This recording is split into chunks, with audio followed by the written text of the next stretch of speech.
د پاکستان پوځي رژیم یو ځل بیا د افغانستان قلمرو نقص او پر خوست، کونړ او پکتیکا ولایتونو یې هوایي بریدونه وکړل. تېره شپه 12 بجې د خوست ولایت ګربز ولسوالۍ اړوند مغولګي سیمه کې دښمن هیواد پاکستان د بېګناه خلکو کور په نښه کړ. په دغه ویرجنه پیښه کې د یوې کورنۍ 10 تنه چې زیاتره یې معصوم ماشومانو په شهادت ورسول.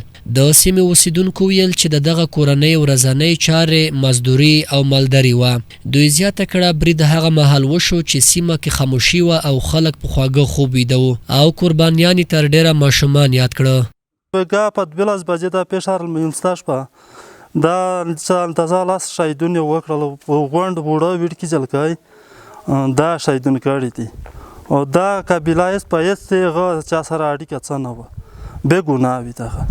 او دا غادي دا بام غادي دا چې پر تریالی و مقصدانه په 12 بجې د نیسل ماشومونه وینه پرې شاخې دي او دغه بامینه دا بام پر تریالی و. دغه کاروبار خو چې و مزدري کړل، لرګي کړل، غو مولینه په ځای په ولې نه را هیڅ نه کړل. دغه کاروبار و. غریزه منځګه د غریزه منځګه کو څه وږي دغه کاروبار دی. دلته یو شمېر هغه کسان چې شهید شوي ماشومان له خاورو او ړنګ شویو دیوالونو راایستلي وو وویل چې په دغه کورنۍ کې یو مشر چې د ماشومانو د ښه راتلونکي لپاره یې دوبۍ کې مسافر و ژوندی پاتې دی او نور د ګټې ټول کسان د پاکستان پوځي رژیم په یوه هوایي برید کې په شهادت ورسول. دغه 12 بجې چې پیښه شوې وه چې میږ ورته راغلي دا ځای کې کټاکې 43 کسان پروته وي میږ ور واستل. دا ویځي کې په کاټ کې پروته وي یو 2 شهیدون دا مر واستل.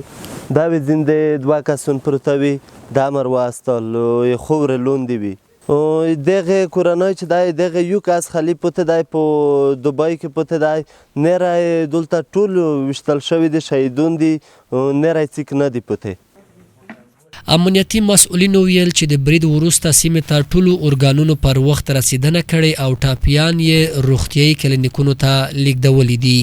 او د پیښه چې موږ ولیدله دلته ماشومان و، زناناوې وې، هغه د صحې نه موږ وبوسلو.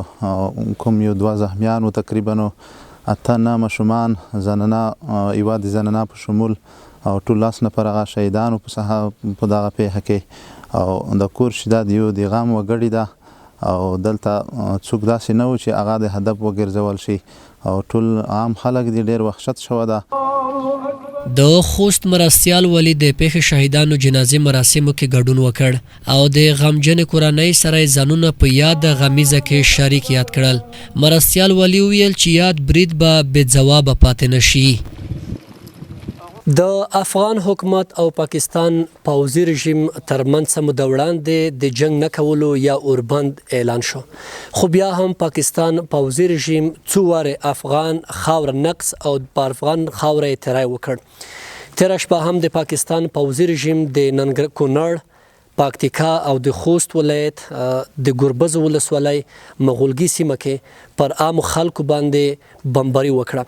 په دغه سیمه کې د عامو خلکو پر یو کور باندې د پاکستان پوځي رژیم له لوري هوایي برید شوی چې له امله یې 10 کسان شهیدان او ترڅنګ یې 3 وړه ماشومان ټپیان شوي دي.